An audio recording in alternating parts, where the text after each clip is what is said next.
Physical education has long been synonymous with running laps, jumping jacks, and competitive sports. But an increasing number of schools are taking a fresh new approach to PE. Here you go. At San Rafael High School in Northern California, PE is all about fitness, fun, and high-flying adventure. The new physical education is getting kids to understand why they are doing things.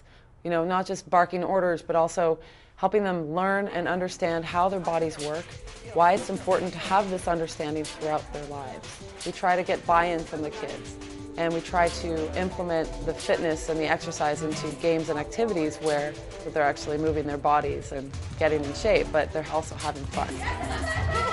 Technology helps to individualize the workouts. It watches recording the heart rate and the strap under their shirts is picking it up. Healy uses a PDA to take attendance and make notes, and adds the heart rate data to each student's individual sportfolio. The beaming device just takes the data off the watch and sends it to the computer, which plots it on a graph. So here's Juan's fitness results. Okay, so you're going to untie by working together, and you can discuss a strategy if you need to. Most classes include a cooperative challenge, like untying a human knot. We put them into groups where they're with students of all different races and backgrounds and languages. And we give them challenges and we give them problems to solve. Put your arm down and walk over. You know, in the case of kids who don't speak the same language, they have to find other ways to communicate to solve the problem. There you go. Yeah. If you have to do it as a team and there are all these rules as to how you do it, you're into problem solving and critical thinking. And whether or not we put those words to it at that moment, that's what they're doing. Those are essential skills in the classroom in everything we do in life. There we go. When the challenge is over, whether they're successful or not, you always bring them back together. You always debrief. Get them to think about what they've done. Good. Juan? You communicated. We didn't give up. You didn't give up. Okay. Everyone's pulse rate quickens as students don helmets and gather ropes gear. The school's adventure room was the brainchild of former PE teacher Bill Monty. This is real to the kids. I mean, the risk factors are there. They see them and they are afraid of them. However, in all situations, they are being belayed or safeguarded by either a rope that's fixed or a rope that is being belayed by a team member. Sit parallel to the wall.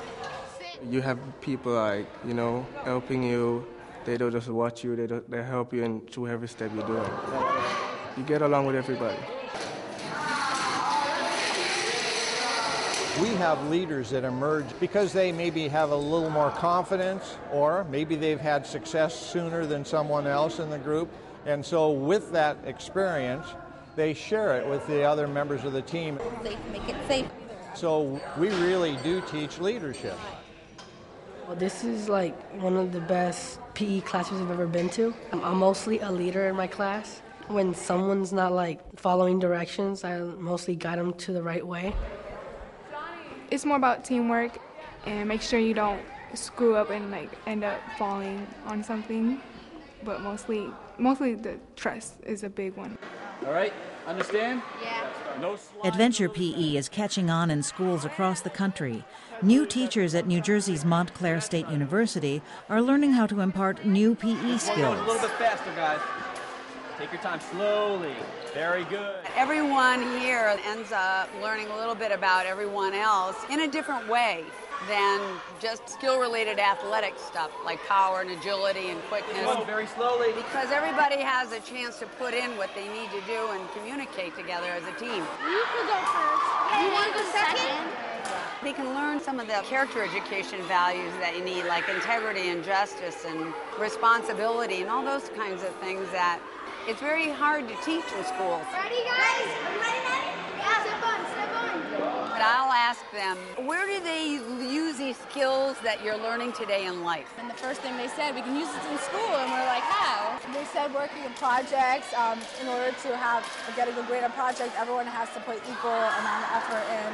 And they said if they didn't talk together when they were doing a project, they'd both do the same thing by accident and wouldn't get the job done. So, they were able to apply it outside of the gym. You're almost to the bucket. Okay. As some schools cut back on PE and after-school sports in pursuit of higher test scores, others see the positive effects of exercise on mind and body. Let's see if we can help each other balance. In the Bronx, Kira Morton teaches her first graders yoga. Fly like a butterfly. I do yoga with the kids every single day. The kids really respond well to it. I found last year that my kids were very jumpy, and it was like the perfect thing to get them settled down. Sit nice and tall, bring your hands on your belly, breathe in. It also helps me. It helps me breathe. It helps me remember that, they are 5, 6, 7 years old. We do need to find time for movement. And try.